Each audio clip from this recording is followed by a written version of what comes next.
Ang susunod na programa ay rated PG. Ito ay nangangailangan ng patnubay at gabay ng magulang para sa mga batang manonood. Hello netizens! Gusto niyo bang malaman ang science behind every activities that we encounter daily? Kung gusto niyong malaman, then keep on watching! First is love! Scientists haven't developed any magic love potions that you can use to make someone fall in love. But chemistry does play an important role in how a relationship progresses. There's attraction. Nonverbal communication plays a big part in initial attraction, and some of this communication may involve pheromones, a form of chemical communication. Did you know that raw lust is characterized by high levels of testosterone? The sweaty palms and pounding heart of infatuation are caused by higher than normal levels of norepinephrine. Pangalawa, pag-inom ng tubig with floating ice. Why ice floats?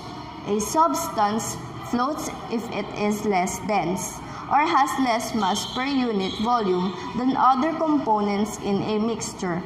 For an object to be able to float, it has to displace a weight of fluid equal to its own weight. Water reaches its maximum density at 4 Celsius. As it cools further and freezes into ice, it actually becomes less. On the other hand, most substances are most dense in their solid state than in their liquid state. Water is different because of hydrogen bonding.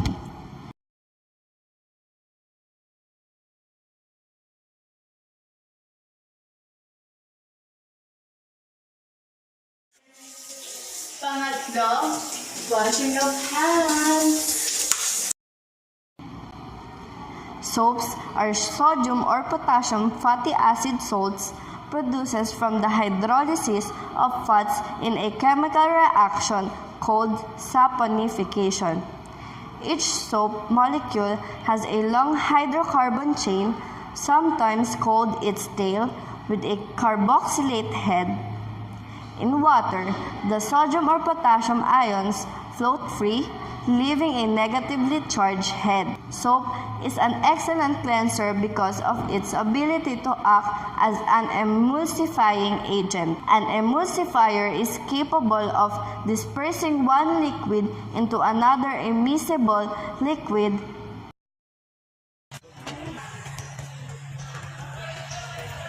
Number 4, pagbabalat ng sibuyas.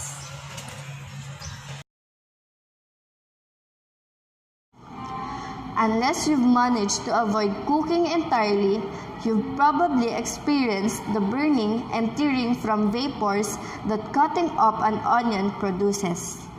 Cutting an onion bursts its cells, producing a chemical process which releases the contents of those cells into the immediate atmosphere, causing you to tear up as you slice and dice.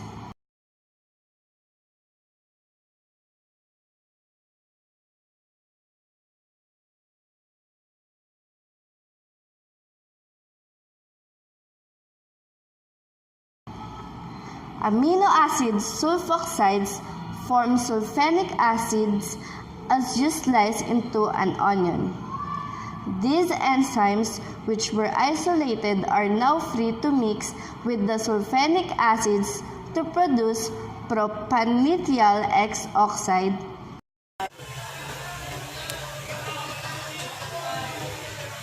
Number 5, phone call.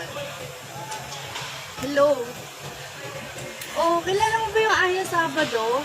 Ang ganda nun, no? Nakakainis. Sarap.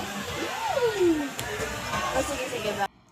Science behind phone calls is related to the discovery of sound waves with the contribution of great physicists like Galileo, Sir Newton, or boil, etc., and also has an equal contribution of electronics.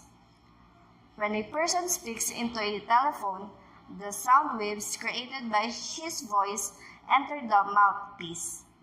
An electronic current carries the sound to the telephone of the person he is talking to.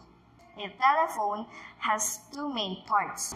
First, the transmitter, and the second is the receiver. Number 6. Car seatbelt.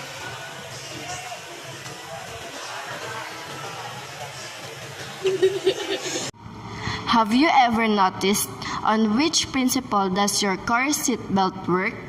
Well, it's again physics. When you tighten your car seatbelt, it works on the concept of inertia. Inertia is unwillingness or laziness of a body to change its states of rest or motion. In case of a car collision, your seatbelt helps prevent your body moving in a forward direction, as your body resists being stopped because of inertia of motion.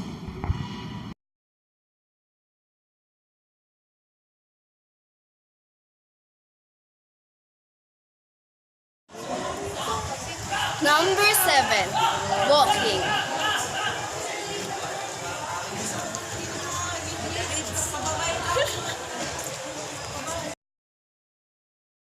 Now, when you get ready for your office or school, whatever medium of communication is to a certain distance fixed.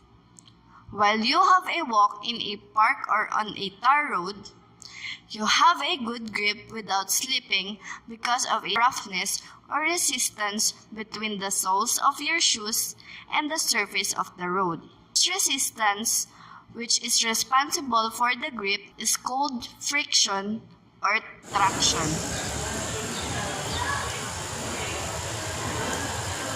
8. Pagpaplansya.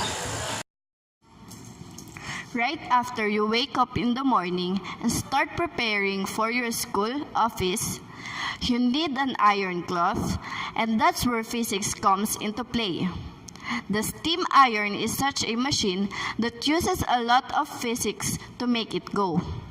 The foremost principle of physics used in the steam iron is heat. Heat, in thermodynamics, is a type of energy transfer from a warmer substance to a colder one. Ironing works by having a heated metal base, the sole plate. 9. Boiling water. Water can boil and freeze at the same time.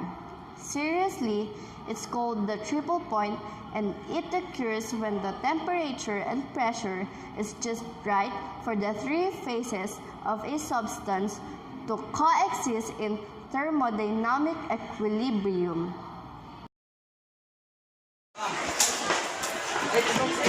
10. Alarm clock.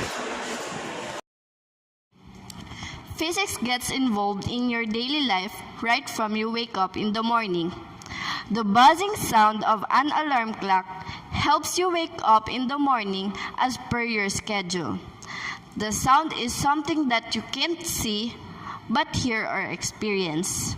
Physics studies the origin, propagation, and properties of sound. It works on the concept of quantum mechanics. 11. Writing.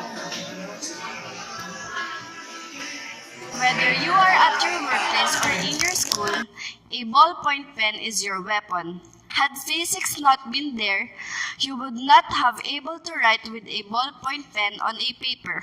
In this case, the concept of gravity comes into play. As your pen moves across the paper, the ball turns and gravity forces the ink down onto the top of the ball where it is transferred onto the paper.